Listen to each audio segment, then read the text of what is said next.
Good afternoon, everyone. I am Trexie Joy B. Panisan from Bachelor of Physical Education 3A. Today, I'm going to continue our topic, which is constructing selected response type. In constructing selecting response type, there is we called multiple choice. In multiple choice, it is a type of a test offers the student with more than two options, either STEM and options. In the set of options, there is correct or best options, while all the others are considered distractors.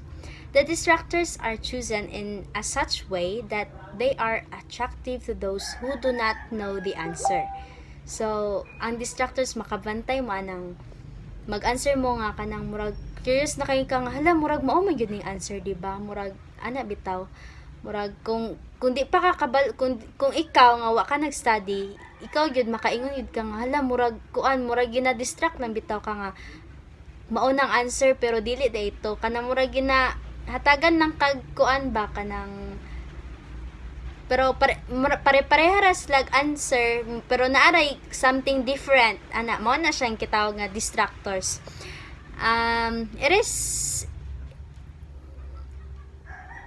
It is the feature of multiple choice type test that allows the teacher to test higher order thinking skills even if the options are clearly stated.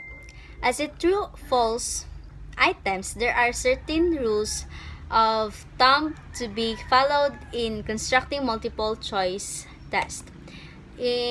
So let's proceed to the guidelines of constructing multiple choice items. In number 1, do not use unfamiliar words, terms, and phrases. The ability of the item to discriminate or its level of difficulty should stem from the subject matter rather than from the wording of the question. So, here is the example of guidelines constructing in multiple choice in number 1.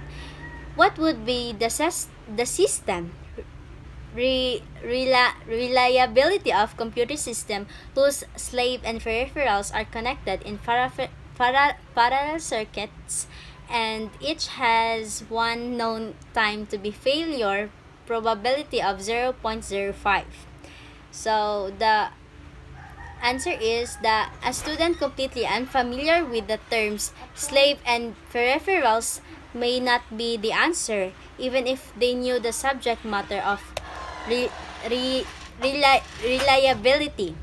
In number 2, do not use modifiers that are vague and whose meanings can differ from one person to next, such as much, often, and etc.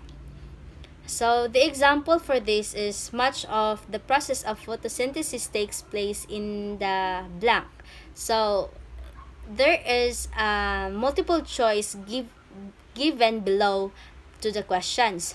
So natay kikuan og A, B, C. So ang kanang choices dira na to makita sa ubos which is the answer or the possible answer sa that is given to the questions.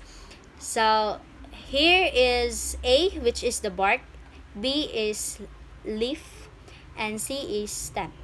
In this example, the qualifier much is vague and could have been replaced by more specific qualifiers like 90% of the photosynthetic process or some similar phrase that would be more precise, be quantitative.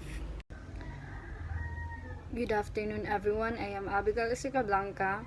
I'm going to continue the discussion about the guidelines of constructing multiple choices item.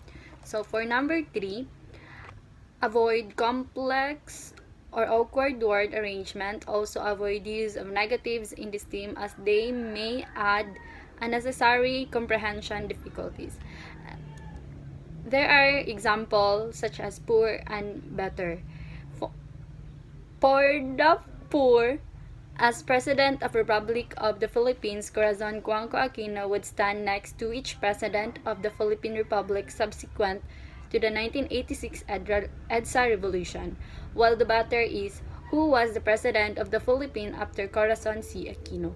As we can notice, the better is more much shorter than the poor. And for the number 4, do not use negative or double as such statements tend to be confusing. It is the best to use simpler sentences rather than sentences that would require expertise in a grammatically construction.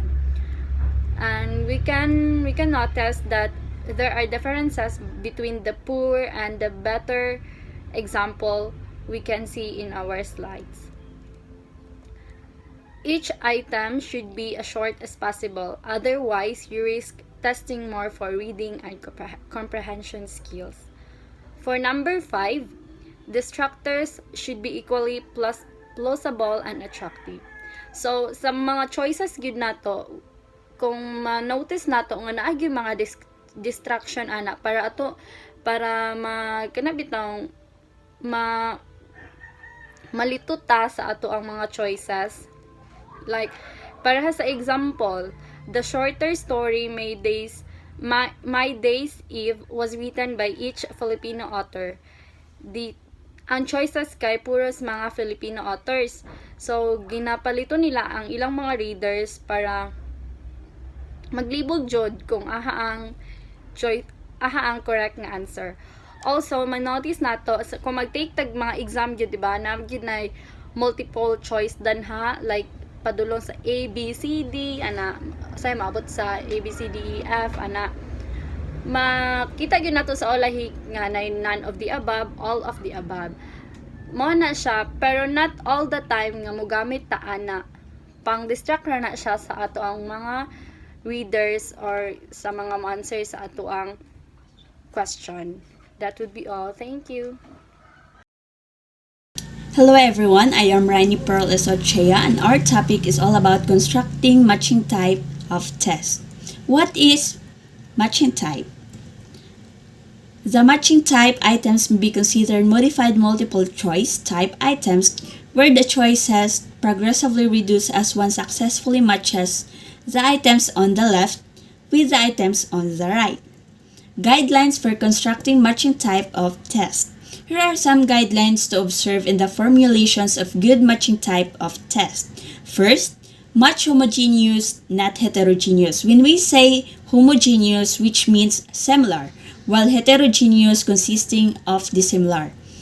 The items to match must be similar or homogeneous. If you want your students to match authors with their literary works, in one column will be authors and in the second column must be literary works. Second, the stem longer in constructions than the options must be in the first column, while the options, usually shorter, must be in the second column. Third, the options must be more in number than stems to prevent the student from arriving at the answer by mere process of elimination. Fourth, to help the examinee find the answer easier, arrange the options alphabetically or chronologically, whichever is applicable. And lastly, like any other test, the direction of the test must be given. The examinees must know exactly what to do. Here are some examples of matching types that Enora Pasandalan will discuss it. Example of homogeneous items. The items are all about the Filipino heroes, nothing more. Perfect matching type. Match the item in column A with the items in column B. And this is an example of perfect matching type. We have column A and column B. Another type of a matching type of test is the imperfect type.